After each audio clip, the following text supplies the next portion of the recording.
നമസ്കാരം. മമ്മൂട്ടിയും മോഹൻലാലും ഒരു വലിയ ഇടവേളയ്ക്ക് ശേഷം വെള്ളിത്തിരയിൽ ഒന്നിക്കുന്നുവെന്ന വാർത്ത ആവേശത്തോടെയാണ് മലയാള പ്രേക്ഷകർ സ്വീകരിച്ചത്. എഡിറ്ററും സംവിധായകനുമായ മഹേഷ് നാരായണൻ സംവിധാനം ചെയ്യുന്ന പൊളിറ്റിക്കൽ ത്രില്ലർ ചിത്രത്തിന് വേണ്ടിയാണ് മലയാളത്തിന്റെ സൂപ്പർ താരങ്ങൾ ഒന്നിക്കുന്നത്. മമ്മൂട്ടി നായകനായി എത്തുന്ന ചിത്രത്തിൽ ഒരു പ്രധാന കഥാപാത്രമായി മോഹൻലാൽ എത്തുമെന്നാണ് അറിയാൻ കഴിയുന്നത്. MMN എന്ന് താൽക്കാലികമായി അറിയപ്പെടുന്ന ചിത്രത്തിന് പേരിട്ടു എന്നാണ് ഇപ്പോൾ സോഷ്യൽ മീഡിയ കണ്ടെത്തിയിരിക്കുന്നത്. കുറച്ചു കാലമായി മമ്മൂട്ടിയുടെ ആരോഗ്യ പ്രശ്നങ്ങൾ കാരണം മഹേഷ് നാരായണൻ ചിത്രത്തിന്റെ ഷൂട്ടിംഗ് നിർത്തിവെച്ചിരിക്കുകയായിരുന്നു. എന്നാൽ അടുത്തിടെ പൊളിറ്റിക്കൽ ത്രില്ലറിന്റെ പുതിയ ഷെഡ്യൂൾ ഷൂട്ട് ശ്രീലങ്കയിൽ പുനരാരംഭിച്ചു. നായകൻ മമ്മൂട്ടി ഇനിയും ഷൂട്ടിംഗ് തുടങ്ങിയിട്ടില്ലെങ്കിലും മോഹൻലാലും കുഞ്ചാക്കോ ബോബനും അടക്കമുള്ള മറ്റു താരങ്ങൾ പുതിയ ഷെഡ്യൂളിൽ ജോയിൻ ചെയ്ത് കഴിഞ്ഞുവെന്ന് അടുത്തിടെ പുറത്തിറങ്ങിയ ലൊക്കേഷൻ ചിത്രങ്ങൾ സ്ഥിരീകരിച്ചിരുന്നു.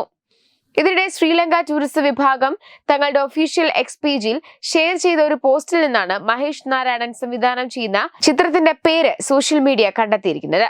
തന്റെ പുതിയ മലയാള ചിത്രമായ പാട്രിയോട്ട് ചിത്രീകരിക്കുന്നതിനിടെ ദക്ഷിണേന്ത്യയിൽ ഇതിഹാസം മോഹൻലാൽ ശ്രീലങ്കയെ ശരിക്കും ചിത്രീകരണത്തിന് അനുയോജ്യമായ ഒരു സ്ഥലമായി എന്ന് വിശേഷിപ്പിച്ചു. ടൂറിസം ഡിപ്പാർട്ട്മെന്റ് എക്സ് പേജിലാണ് ഇത് കുറിച്ചത്.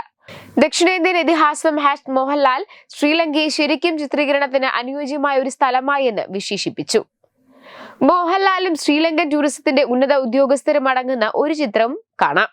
ഇതോടുകൂടി വളരെ നാളുകളായി കാത്തിരിക്കുന്ന മമ്മൂട്ടി മോഹൻലാൽ ചിത്രത്തിന്റെ പേര് പാട്രിയോട്ട് എന്നാണെന്ന് ഉറപ്പിച്ചിരിക്കുകയാണ് സോഷ്യൽ മീഡിയയിൽ സജീവമായ മലയാളി പ്രേക്ഷകർ. എന്നാൽ സംവിധായകൻ മഹേഷ് നാരായണനും ടീമും ഇപ്പോഴും ഈ കാര്യത്തിൽ മൗനം പാലിക്കുകയാണ്. ഏറ്റവും പുതിയ റിപ്പോർട്ടുകൾ അനുസരിച്ച് തന്റെ ചികിത്സ കഴിഞ്ഞ് വിശ്രമിക്കുന്ന നായകൻ മമ്മൂട്ടി കൊച്ചിയിൽ തിരിച്ചെത്തിയാലുടൻ ബിഗ് ബജറ്റ് ചിത്രത്തിന്റെ പേരും ഒഫീഷ്യൽ പോസ്റ്ററും റിലീസ് ചെയ്യാനാണ് നിർമ്മാതാക്കൾ തീരുമാനിക്കുന്നത്.